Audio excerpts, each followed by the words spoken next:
मोदी और पहुंच चुके हैं लाल किले की प्राचीर के पास और बस थोड़ा ही समय काउंटडाउन शुरू हो चुका है ध्वजारोहण और ये ध्वजारोहण करते हुए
सेना वरिष्ठ मंडल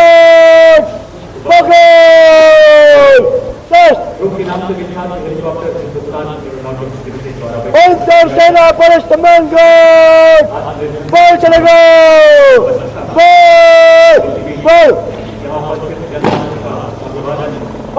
सेना वरिष्ठ मंडल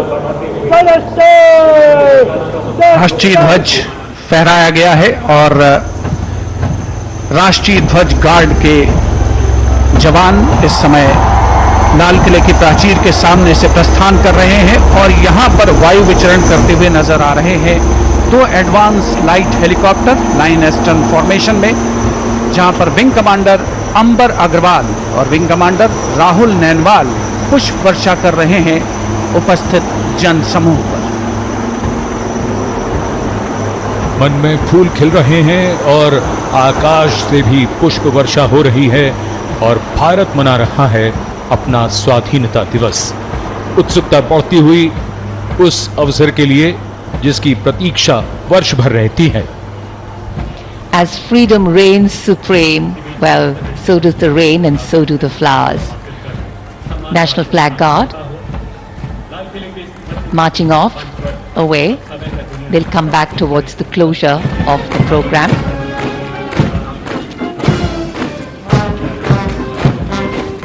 राष्ट्रीय ध्वज गार्ड में सेना की टुकड़ी की कमान संभाली थी मेजर दिनेश एन ने।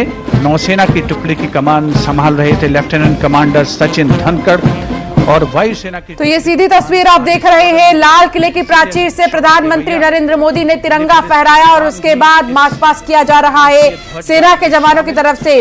आज बड़ी घोषणाएं क्या होंगी इस पर बेसब्री से निगाहें टिकी है क्योंकि ध्वजारोहण कर दिया गया है। 2014 में बड़ी घोषणा स्वच्छ भारत अभियान और मेक इन इंडिया नौसेना को जो बड़ी घोषणा है वो प्रधानमंत्री की तरफ से की गई थी और बड़ी बात तो ये है कि पीएम मोदी ने खुद को प्रधान सेवक बताया था।